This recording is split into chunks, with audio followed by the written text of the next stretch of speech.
March is Women's History Month, and here at MCTV, we're celebrating the milestones that the women in our county have achieved, the diverse voices and experiences of those who have lived here for decades, as well as those who may have just made Monroe County, Florida home, have a wealth of insight and experiences to share with our community. Be inspired as MCTV celebrates Women's History Month. My name is Michelle Lincoln, and I currently have the privilege of serving Monroe County as a Board of County Commissioner for District 2. Inspiration. Who has inspired you to do the work that you are accomplishing today, and why? So for me, I think that's a twofold question. I think I would have to start by who inspired me to be where I am today, and that would be my great-grandma, who I never met, and my mom. And my great-grandma, who I never met because she was one of the first female brokers in the state of Kentucky when that was unheard of. And then my mom, because I think my great-grandma instilled in her, and then my mom instilled in me, this attitude of women can be self-sufficient and independent. And she raised me that way. She raised me with not just the expectation that I would go to college, but that I would graduate from college. And not just that I would graduate from college, but then I would launch a career, and that I would be a successful person and a female in whatever roles I decided to take on. So that was my early influencers. And for the position I have now as a public servant, I would have to say it was the children I used to serve when I was a guardian at Litem. So I used to represent children who'd been abused, abandoned, and neglected. And in doing that work, I saw these little humans and saw how innocent they were and vulnerable. And I thought my job wasn't just to protect them, but then I looked at the larger picture of, at first, the city of Marathon, because I started as a city councilwoman for Marathon, and then for the county of how can I advocate for the needs of our entire community and do it with pure intentions. And so I would say that the little children that I represented were the purest of spirits that I've ever had the ability to work with, and they inspire me still today.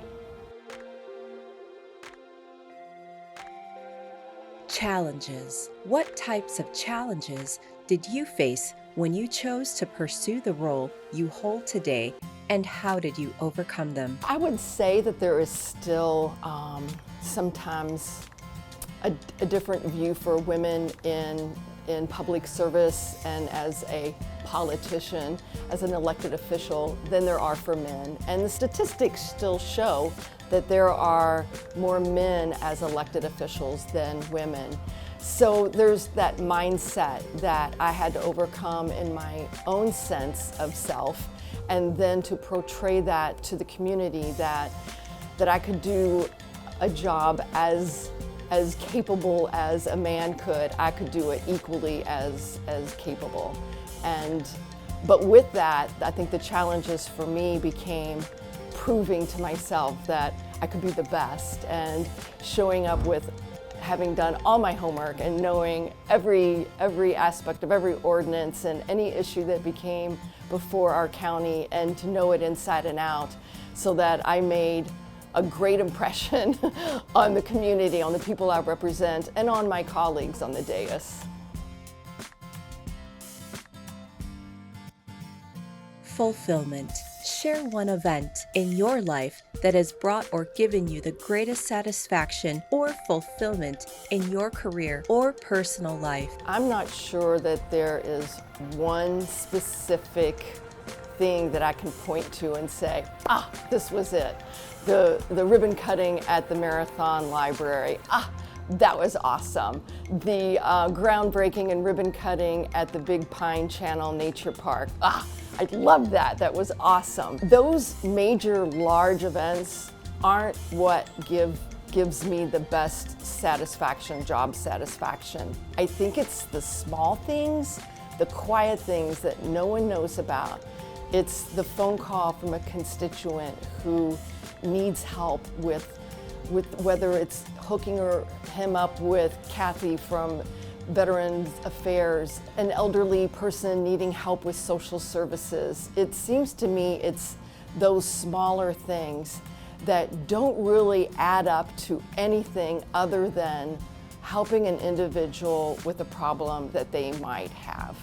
And that gives me the most satisfaction. It does in my current position as an elected county commissioner. It did when I sat on the board of directors for Grace Jones Daycare, working with getting that facility rebuilt, and or when I was with the Guardian Ad Litem Program. I think it's always, to me, the little things that matter more than a humongous event.